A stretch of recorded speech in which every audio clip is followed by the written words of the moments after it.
আসসালামু আলাইকুম দর্শকবৃন্দ। আপনারা দেখছেন গতকালকে ডক্টর ইউনূসের যে জুলাই ঘোষণাপত্র পেশ করছে। এটা আসলে আমি অনেকটাই আশাহত হয়েছি।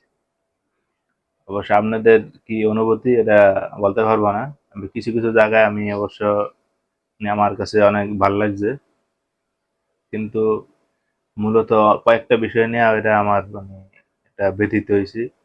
কারণ যে এই ঘোষণাপত্রটা আমাদের জুলাই গণ অভ্যুত্থানে 2024 5ই আগস্টের আপনার দু একদিন বা এক সপ্তাহের ভিতরে দেওয়ার কথা ছিল, বা 15 দিনের ভিতরে দেওয়ার কথা ছিল, কিন্তু সেটা 1 বছর পরে দিল। কিন্তু ত্রুটিপূর্ণ একটা কাজ করে সেই ডক্টর ইউনূসের এই সরকার। অবশ্য আমরা যেটা জানতে পেরেছি ব্যারিস্টার ফুয়াদের মাধ্যমে, যে তাদেরকে প্রতিটা রাজনীতিক যে নেতৃবৃন্দকে আগেই ঘোষণাপত্রের একটা ফেফাত দিয়েছিল, দেন কি কোন কোন বিষয়ে কিভাবে ঘোষণাপত্র পেশ করা হবে।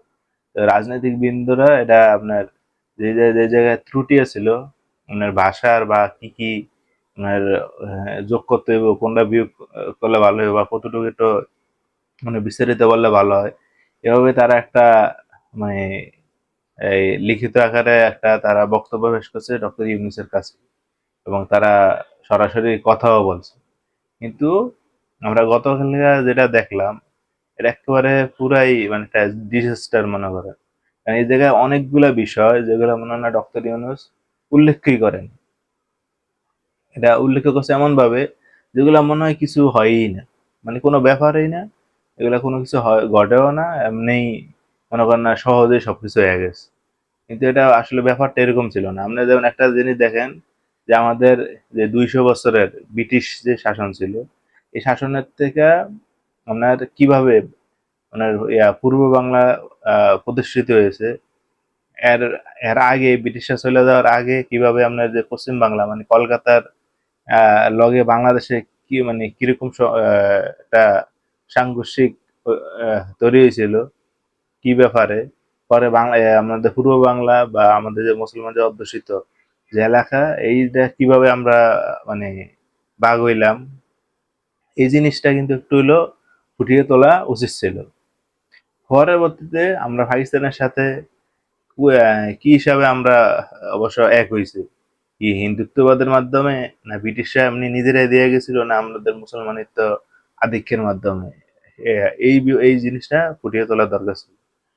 পরবর্তীতে পাকিস্তানের যে 23 বছরের যে শাসন 1947 থেকে 71-এর যে 23 বছরের যে একটা শাসন ছিল, এর ভিতরে আমরা 1952 সালে যে ভাষা আন্দোলনের কোনো কথা উল্লেখই করেনি। এটা আরেকটা তাদের আমি মনে করি একটা বৈষম্য তৈরি আহ, মানে প্রতিষ্ঠিত হয়েছে। আর এই জায়গায় আরেকটা দেখেন, 1971 সালে মুক্তিযুদ্ধ হয়েছে, এটারও কিছু বিবরণ দেওয়ার দরকার ছিল। যেমন কাদের কাদের মাধ্যমে এই মুক্তিযুদ্ধ হয়েছে, বা ব্রিটিশদের আহ, আহ, যে আন্দোলন হয়েছে, এটা আমাদের বাংলাদেশের বা আমাদের যেই বাংলা অঞ্চলের কোন কোন একটা বীর, যেমন আপনার এ কে ফজলুল হক, আবার আপনার যে তিতুমির, যে ব্রিটিশ আন্দোলনের সাথে তারা যুক্ত, আরো অন্যান্য আমাদের যে সমস্ত বীর আছে, মাওলানা আব্দুল হামিদ খান ভাসানী সহ আরো যারা আছে, তাদের কয়েকজন রতি মহারথীদের নাম উল্লেখ করা দরকার ছিল। এর ফলে আপনার 1971 সালে যুদ্ধটা কি হিসাবে মানে না প্রতিষ্ঠিত হইলো এবং কিভাবে শেষ হইলো, এবং পুরা মুক্তিযুদ্ধকে একটা বীর হিসাবে একটা খেতাব দেওয়ার দরকার ছিল। অবশ্য তাদেরকে অনেক পুরস্কৃত করা হচ্ছে, মাসে মাসে তাদেরকে একটা ভাতা দেওয়া হইতেছে, এটা অনেক ভালো কাজ, মাইনা নিলাম। কিন্তু একটা কিছু নির্দিষ্ট লোক আছে যারা একেবারে সামনে নেতৃত্ব দিয়েছিল, কিন্তু তাদের কোনো নাম ঘোষণা করে না। যারা নাম ঘোষণা করে না সবাইকেই একজন বীর হিসাবে খেতাব দিছে। এটা অনেক ভালো কাজ করছে, যাক এটা তাও কিছুটা মানা যায়। আর 1975 সালে যারা শেখ মুজিবকে হত্যা করছে, তাদেরকে বিপ্লবী হিসাবে ঘোষণা দিছে, যেমন সিপাহী বিপ্লবের মাধ্যমে এই একটা স্বৈরাচারের পতন হয়েছে, ওকে বিপ্লব কিন্তু তারা এখন তাদেরকে যে নাকি বিনা কারণে বিনা অপরাধে বিপ্লবী হওয়ার পরও হাসিনা যে অনেককে ফাঁসি দিল। ঠিক আছে, এই এই এই জিনিসটা আপনার তুলে দেওয়া দরকার ছিল, ছোট্ট করে হইলো। এবং যারা এখনো বিদেশে আছে তাদেরকে বাংলাদেশে আসার একটা সুযোগের একটা ব্যবস্থা করে দেওয়ার দরকার ছিল, এটাও করে নাই। এরপরে মনে করেন হইলো কি, যে মানে এরশাদের যে স্বৈর শাসনের যে একটা মানে হয়েছে 1990 সালে যে গণ অভ্যুত্থান, এই যে কাদের কাদের কাদের পার্টিসিপেশন ছিল, যেমন আমি এটা, আমরা তো ওই সময় জন্মই হয় নাই, কিন্তু আমরা কনক স্যার বা পিনাকি সহ আমরা অনেকের মাধ্যমে দেখলাম, তারা বলতেছে এই জায়গায় ওই সময় যে সেনাপ্রধান ছিল তার একটা অনেক বড় একটা মানে ভূমিকা ছিল এরশাদকে হটানোর, এবং যে রাজনৈতিক দল আছে তাদেরকে একত্রভাবে এরশাদকে যে হটাইছে, এই যে সেনাপ্রধান তার অনেকটা ভূমিকা ছিল। এবং রাজনৈতিক দলেরা কি প্রতিশ্রুতির মাধ্যমে আবার 1991 সালে তারা ক্ষমতায় আসছে, ঠিক আছে, এই প্রতিশ্রুতিগুলা উল্লেখ করা দরকার ছিল, কিন্তু এগুলো করা হয়নি। এরপর আপনি দেখেন যে 1/11 মানে 2007 সালে যেই ফখরুদ্দিনের যে শাসন, এটারও কিছুটা মনে করেন না যে ভারতে যে হেজেমনি প্রতিষ্ঠা করছে, মনে করেন না বাংলাদেশে 1/11 মাধ্যমে শুরু হয়েছে, মানে প্রকৃতপক্ষে এই জিনিসটা কিছুটা হলেও তুলে ধরার দরকার ছিল। তারপরে দেখেন হাসিনার যেই পুরা রেজিম, যে 16টা বছর আপনার, প্রথমেই যে বিডিআর যে হত্যাকাণ্ড, এটার কোনো উল্লেখই করেন। এই জায়গায় আমি মনে করি ডক্টর ইউনূসে আর একটা বড় মনে করেন না ডিজাস্টার করছে। এই সমস্ত যেই মানে পাঠ করছে, যে লেখাগুলা কে লিখে দিছে বা কারদের অনুমোদনে এই লেখাগুলো হয়েছে, এটা আমরা অবশ্য বলতে পারবো না, কিন্তু এই জিনিসটা একেবারে পুরো ডিজাস্টার হয়েছে। এরপর দেখেন আপনারা যেই এই পিলখানার পরেই আপনারা দেখেন তারপর কি করলো সে, তত্ত্বাবধায়ক সরকারের বাতিলের মাধ্যমে আপনার নির্বাচন গুলা সে বানোয়াট ভাবে, কোনোটা রাতের ভোট, কোনোটা কোনোটা মনে করেন ভোটই হয় না, কোনোটা নিজেরা নিজেরা যেটা ডামি ভোট বলা হয় 2024-এ, এগুলা কইরা আপনার সে নির্বাচন গুলা বানচাল করলো। এই এই এই জিনিসগুলো সে মানে এই ঘোষণাপত্রে উল্লেখ করেনি। এবং আরেকটা জিনিস হলো যে হেফাজতের হত্যাকাণ্ড, এই জিনিসটাও উল্লেখ করেনি। এবং কোটা আন্দোলনের যে 18 সালে যেটা মানে যে জায়গা থেকে শুরু হয়েছে, এই এই জিনিসটাও কিন্তু তুলে ধরা দরকার ছিল। তারপরে বিএনপি বা অন্যান্য রাজনৈতিক দলের মানে এটা মানে এটা সবার জন্যই এটা তুলে ধরা দরকার ছিল। যেমন হাসিনা রেজিম বিদায় করার জন্য যে আমাদের বাংলাদেশে যে অন্যান্য যে রাজনৈতিক দল আছে, জামাত, বিএনপি, চরমনাই আর অন্যান্য দল, এগুলো উল্লেখ করুক আর না করুক, এটা মানে বলার দরকার ছিল, যেমন তারা অনেক মানে গুম খুন এবং রাহাজানি, মিথ্যা মামলা টামলা এগুলার হয়রানির শিকার হয়েছে।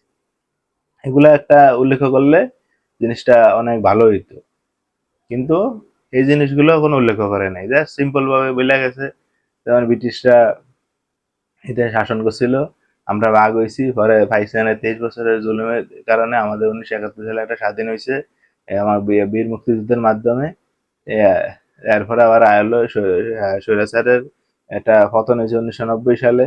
এরপর আবার আবার কি করলো, এক হচ্ছে হাসিনা রেজিমের দ্বারা, যেমন তার গুম খুন হত্যাকাণ্ড এই এগুলা নিয়ে, যেমন এই জন্য পরে 24 সালে কোটা আন্দোলনের মাধ্যমে সে বিদায় হয়। মানে জাস্ট সিম্পল, মানে মানে এমনি সবকিছু হয়ে গেছে। এই যুগের ফেরাউন হাসিনা তাকে বিদায় মনে হয় এমনি মানে করে লাইছে। এই তাকে বিদায় করতে গিয়া হাজার হাজার মানুষ বেচারা হয়েছে, আপনার গুম খুন, রাহাজানি, চাঁদাবাজি, আপনার মিথ্যা মামলা, এবং দেশের টাকা লুট, ব্যাংক ধ্বংস, এবং প্রতিটা অফিস আদালত ধ্বংস। এবং আপনি এটাও দেখেন যে এখন বর্তমানে লাস্ট যে বৈষম্য বিরোধী যে আন্দোলনের মাধ্যমে হাসিনা বিদায় হইলো, প্রথমে যে কোটা দেওয়া শুরু হয়েছে, এই জিনিসটা দেখেন উল্লেখ করা দরকার ছিল। যেমন প্রথম অবস্থায় আমাদের ছাত্রছাত্রীরা এই কোটা বিরোধী যে আন্দোলনটা, বৈষম্য বিরোধী, এটা তারা আগে আনে, পরবর্তী লাস্টে রাজনৈতিক একটা ভাব তৈরি হয়, তৈরি হওয়ার মাধ্যমে আমাদের দেশের সর্বোচ্চ যে জনগণ এটার ভিতরে অংশগ্রহণ করে। এবং আমাদের সেনাবাহিনীর মিডল এবং লোয়ার ক্লাসের অফিসাররা এবং সাধারণ সৈনিকরা এটার ভিতরে সমর্থন জানায়। বড় বড় বড় কিছু সেনাবাহিনীর কর্মকর্তা মানে ছাড়া। এই জিনিসটা উল্লেখ করলে মনে করেন না আমাদের সেনাবাহিনীও কিন্তু এই জায়গায় মানে যারা দেশের জন্য কাজ করছে এবং সরাসরি মনে হয় না ওয়াকারের সাথে যে একটা যে মিটিং আয়োজন করা হয়েছিল ওই জায়গায় সরাসরি তারা মানে নাকচ করে দিয়েছে যারা আমরা গুলি করতে পারবো না। এই জিনিসটা অবশ্য উল্লেখ করার দরকার ছিল ঘোষণাপত্রে। তো আমরা একটা জিনিস দেন আমরা যদি তাদের ক্রেডিট না দিই, তারা যেন এত বড় একটা সাফল্যের কাজ করছে তাদের ক্রেডিট না দিলে আমরা মানে কিভাবে আগামী মনে করেন তাদের কাছে আমরা হেল্প পাবো? হেল্প পাওয়ার তো কোনো সুযোগ নাই, কারণ তাদেরকে তো আমরা ক্রেডিট দিতেছি না। আমরা মানে এই নিজেরা এই মনে করেন না ওই সরকারে যাওয়ার পরে নিজেরাই মনে করেন না একটা হেরামের মতন হয়ে গেছে। কোন কাউকে কারো কোনো কথা শোনেন না, পরামর্শ শোনেন না, কোনো কিছু না, নিজেরা যা মনে করে তাই। তো এটা ডক্টর ইউনূসের কাছে কোনোদিন আশা করি নাই, কারণ যেই জায়গায় বাংলাদেশের, সে তো অবশ্যই জানে তার মাথার ব্রেন তো আছে, অনেক ভালো ব্রেন আছে, সে অনেক বুদ্ধিমান। কোন কোন রাজনৈতিক দল বা কারা বাংলাদেশে ভালো চায় সে কিন্তু অবশ্যই জানে। তারা সরাসরি কিন্তু তাকে বলছে যেমন আপনি এই জায়গায় আপনি এটা কিছু সংশোধন করেন, এই জিনিসগুলো আপনারা অ্যাড করেন, করলে ভালো হইব, ঘোষণাপত্রটা আরো সুন্দর হইবে বাকি, কিন্তু সে কিছুই করলো না। যেটা আমরা ব্যারিস্টার ফুয়াদের মাধ্যমে এটা জানতে পেরেছি। ব্যারিস্টার ফুয়াদ নিজেও বলছে আমি এটা নিয়ে মানে প্রায় অনেকটাই আমি হতাশ, যেটা আমরা আরো ভালো চাইছিলাম। এরপরও যাক বলবো যেমন কিছুটা 1975 সালে যেই স্বৈরাচারী আপনার হাসিনার বাপ আর বড় স্বৈরাচার যে একটা তন্ত্র কায়েম করছিল, মুজিবের মানে না হত্যা করছে, তাদেরকে বীর হিসাবে ঘোষণা দিছে, বিপ্লবী হিসাবে ঘোষণা দিছে, এই জিনিসটা আমার মানে ভালো লাগছে। আর আরেকটা হলো 2024 সালে যারা মানে টোটাল যে বাংলাদেশের যে জনগণ বা যারা সামনে ছিল বা পিছনে ছিল বা অনেকের নাম নাই বা কি, তাদেরকে বীর হিসাবে বা বিপ্লবী হিসাবে ঘোষণা দিয়ে তাদেরকে একটা আইনি সহায়তা দান করছে। কিন্তু জিনিসটা যে ডক্টর ইউনূস প্রায় 10-12 মিনিট যে ঘোষণাপত্র পাঠ করছে, এর ভিতরেই কিন্তু আরো সুন্দর সাবলীল ভাবে পুরা ব্রিটিশ বিরোধী থেকে শুরু করে আমাদের যে 24-এ যে কোটা আন্দোলন, এই জিনিসগুলো কিন্তু তারা তুললে আইন না।